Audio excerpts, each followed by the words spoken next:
Fundamentación lógica de la física. Una obra del científico Rudolf Carnap. Prefacio. Este libro surgió de un seminario que he dado muchas veces, de contenido y forma variables. Se lo llamó Fundamentos Filosóficos de la Física, o Conceptos, Teorías y Métodos de las Ciencias Físicas. Aunque el contenido cambiaba a menudo, el punto de vista filosófico general permanecía constante. En el curso se daba énfasis al análisis lógico de los conceptos, enunciados y teorías de la ciencia, no en la especulación metafísica.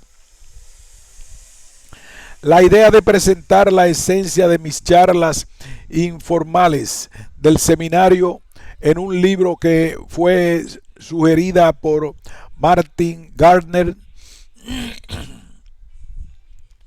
quien había asistido a mi curso de 1946 en la Universidad de Chicago. En 1958 indagó si existía o si podía realizarse una copia a máquina del seminario. En caso de que así fuera, ofrecía llevar a cabo su publicación. Nunca hice copiar a máquina mis conferencias o seminarios, ni deseaba dedicar tiempo a ello. Sucedió justamente en ese momento que se anunció este curso para el semestre siguiente en el otoño de 1958 en la Universidad de California en Los Ángeles. Se sugirió que se grabaran mis charlas y las discusiones. Consciente de la enorme distancia que hay entre la palabra hablada y una formulación adecuada para la publicación, al principio abrigué cierto escepticismo acerca del plan, pero mis amigos me urgieron a aceptarlo porque no habían sido publicadas muchas de mis ideas sobre problemas de la filosofía de la ciencia. El estímulo decisivo provino de mi esposa, quien se ofreció para grabar todo el curso del semestre y transcribirlo. Así lo hizo, y también me prestó una inapreciable ayuda en las últimas etapas del proceso de elaboración. Este libro, pues, le debe mucho. Lamentablemente, no vivió para verlo publicado. Se le envió una versión corregida de la transcripción a Martin Gardner. Este comenzó entonces su difícil tarea, que realizó con gran habilidad y sensibilidad. No solo publicó el estilo, sino que también halló maneras de facilitar la lectura, reordenando algunos de los temas y mejorando los ejemplos o contribuyendo con nuevos ejemplos. Los capítulos de la obra fueron y vinieron varias veces. De vez en cuando yo hacía extensos cambios o adiciones, o sugería a Gardner que los hiciera. Aunque el seminario estaba destinado a estudiantes graduados en filosofía de nivel avanzado, familiarizados con la lógica simbólica y que tenían algún conocimiento de la matemática y la física de nivel universitario, decidimos hacer el libro accesible a un círculo más amplio de lectores. Redujimos considerablemente el número de fórmulas lógicas, matemáticas y físicas, mientras que explicamos las restantes cuando parecía aconsejable. En este libro no se hace ningún intento por ofrecer un tratamiento sistemático de todos los problemas importantes de la fundación filosófica de la física. En mi seminario y por lo tanto también en el libro he preferido limitarme a un número pequeño de problemas fundamentales indicados por los títulos de las 6 partes del libro y examinarlos de manera más completa en lugar de incluir un examen superficial de muchos otros temas. La mayoría de los temas tratados en este libro, excepto en la parte tercera que trata de la geometría y en el capítulo 30 sobre la física cuántica, son atinentes a todas las ramas de la ciencia, incluyendo las ciencias biológicas, la psicología y las ciencias sociales. Por esta razón creo que este libro puede también servir como introducción general a la filosofía de la ciencia. Mi primer agradecimiento va dirigido a mi fiel y eficiente colaborador Martin Gardner. Le agradezco su excelente labor y también su inagotable paciencia cuando yo tardaba mucho en devolverle algunos capítulos o solicitaba que se hicieran aún más cambios.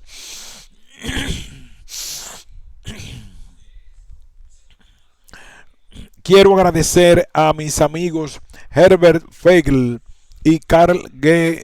Hempel por las sugerencias e ideas que me expusieron en conversaciones sostenidas durante muchos años y especialmente por sus útiles comentarios acerca de algunas partes del manuscrito. Agradezco a Abner Chimoni por su generosa ayuda en lo concerniente a la mecánica cuántica. Además, agradezco a muchos amigos y a colegas su estimulante influencia, así como a aquellos de mis alumnos que oyeron una u otra versión de este seminario y cuyas preguntas y comentarios inspiraron algunos de los análisis que se efectúan en este libro. Deseo expresar asimismo mi agradecimiento a Yale University Press por permitirme hacer extensas citas del libro de Kurt Riezler, Physics and Reality, 1940. Rudolf Carnap, Universidad de California, Los Ángeles, febrero de 1960.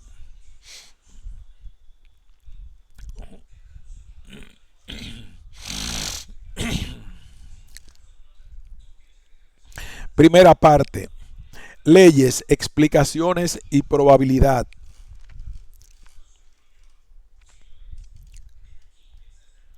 El valor de las leyes, explicación y predicción. Las observaciones que hacemos en la vida cotidiana y las observaciones más sistemáticas de la ciencia revelan ciertas repeticiones o regularidades del mundo. El día sigue siempre a la noche. Las estaciones se repiten en el mismo orden. El fuego siempre es caliente. Los objetos caen cuando los soltamos, etc. Las leyes de la ciencia son solamente enunciados que expresan estas regularidades de la manera más precisa posible.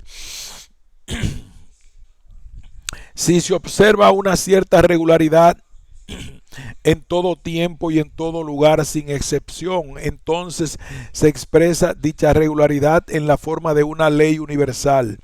Un ejemplo de la vida cotidiana es: el hielo es frío. Este enunciado afirma que cualquier trozo de hielo en cualquier lugar del universo, en cualquier tiempo pasado, presente o futuro, fue o será frío. No todas las leyes de la ciencia son universales. En lugar de afirmar que una regularidad se produce en todos los casos, algunas leyes afirman que solo se produce en un cierto porcentaje de casos. Si se especifica el porcentaje o si se formula de alguna otra manera un enunciado cuantitativo acerca de la relación de un suceso con otro, entonces dicho enunciado es llamado una ley estadística. Por ejemplo, las manzanas maduras comúnmente son rojas, o aproximadamente la mitad de los niños que nacen cada año son varones. Ambos tipos de leyes, el universal y el estadístico, son necesarios en la ciencia. Las leyes universales son lógicamente más simples, razón por la cual las consideraremos primero. En la primera parte de este examen, la palabra leyes habitualmente significará leyes universales. Las leyes universales se expresan mediante la forma lógica de lo que en la lógica formal se llama un enunciado condicional universal. En este libro haremos uso ocasionalmente de la lógica simbólica, pero solo de una manera muy elemental. Por ejemplo, consideremos una ley del tipo más simple posible. Afirma que sea X lo que fuere, si X es P, entonces X también es Q. Simbólicamente esto se indica del siguiente modo: X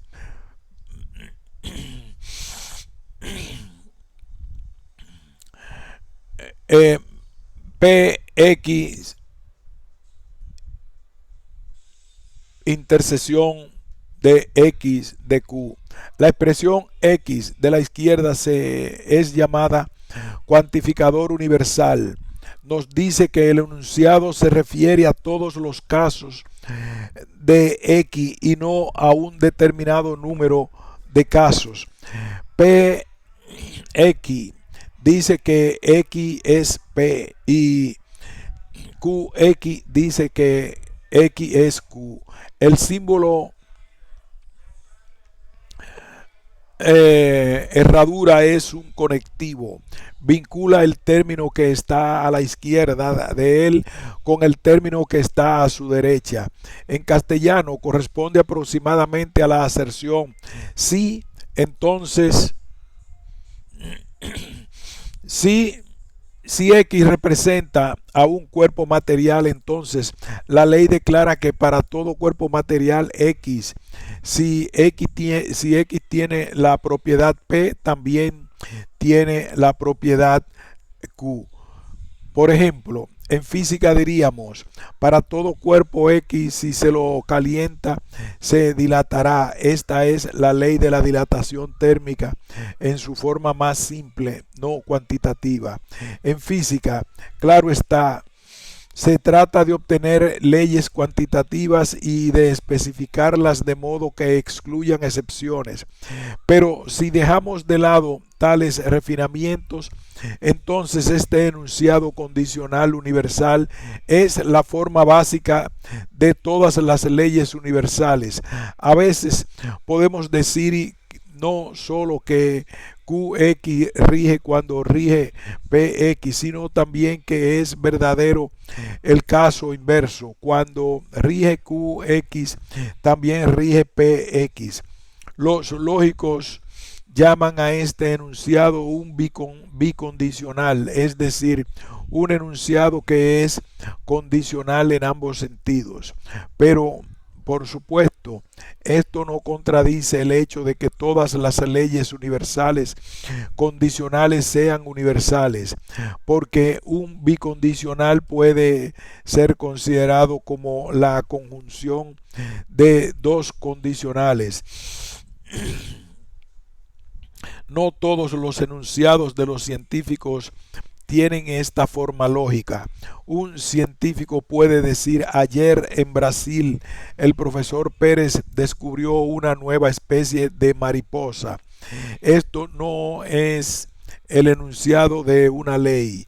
Habla acerca de un tiempo y un lugar especificados y declara que en ese tiempo y lugar se produjo un cierto suceso.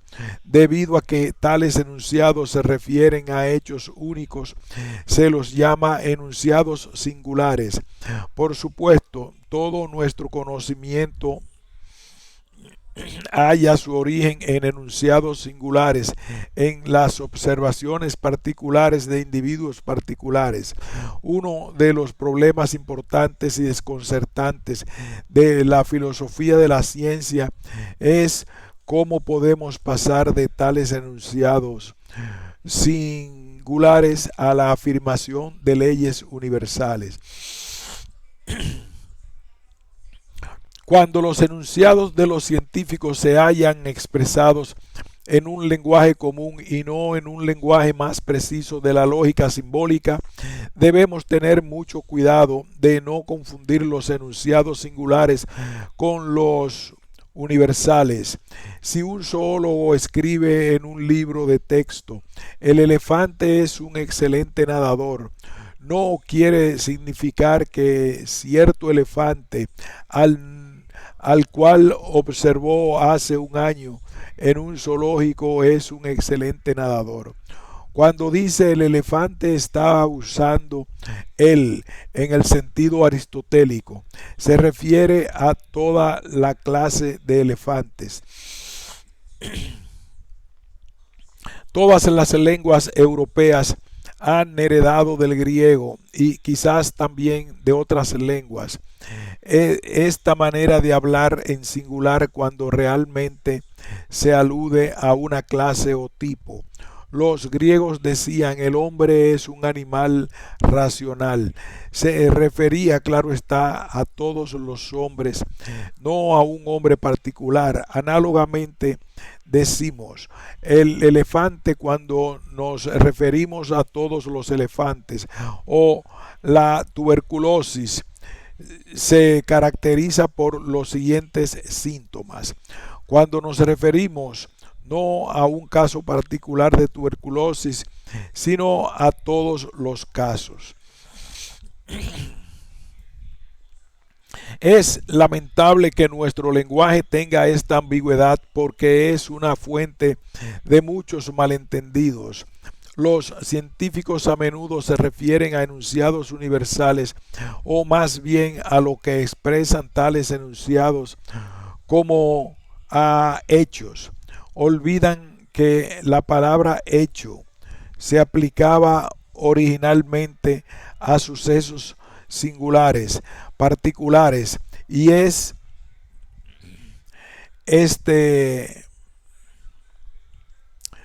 exclusivamente el sentido en el cual la aplicaremos.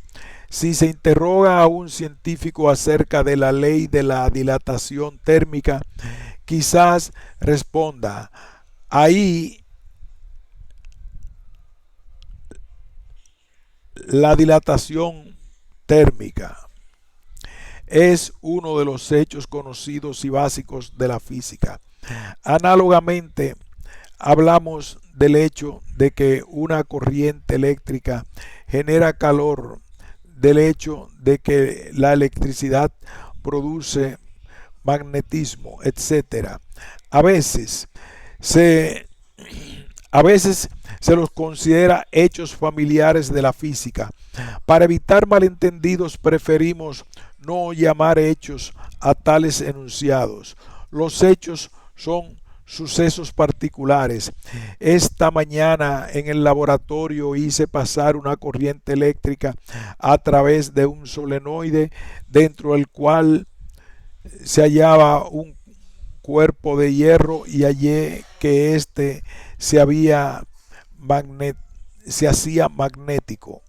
Esto es un hecho, a menos, por supuesto, que no me haya engañado de alguna manera. Sin embargo, si yo estaba en mis cabales, si no tenía demasiada bruma en la habitación y si nadie había metido basa en un aparato para hacerme una broma, puedo afirmar como observación fáctica que esta mañana se produjo esa sucesión de acontecimientos. Cuando usemos la palabra hecho, lo haremos en el sentido singular para distinguir claramente estos enunciados de los universales.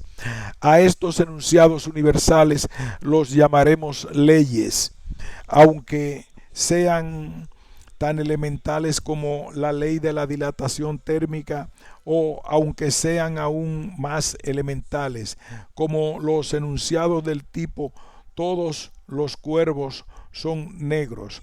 No sé si este enunciado es verdadero, pero suponiendo que lo sea, llamaremos a tal enunciado una ley de la zoología.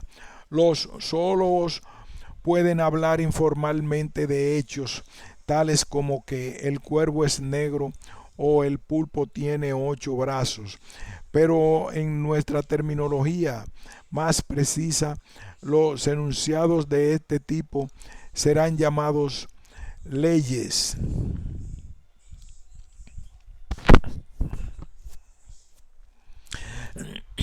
Más adelante distinguiremos entre dos tipos de leyes: empíricas y teóricas. Las leyes del tipo simple que acabamos de mencionar son llamadas a veces generalizaciones empíricas o leyes empíricas. Son simples porque hablan de propiedades como el color negro o las propiedades magnéticas de un trozo de hierro, que pueden ser observadas directamente. La ley de la dilatación térmica, por ejemplo, es una generalización basada en muchas observaciones directas de cuerpos que se dilatan al calentarse. En cambio, los conceptos de entidad los conceptos de entidades teóricas no observables como partículas elementales y campos electromagnéticos deben ser tratados mediante leyes teóricas. Examinaremos todo esto más adelante. Lo menciono aquí porque de lo contrario el lector podría pensar que los ejemplos que he dado no incluyen el tipo de leyes que quizás haya estudiado en física teórica. Para resumir, la ciencia comienza con las observaciones directas de los hechos aislados. No hay otra cosa que sea observable. Una regularidad no es directamente observable. Por lo cierto,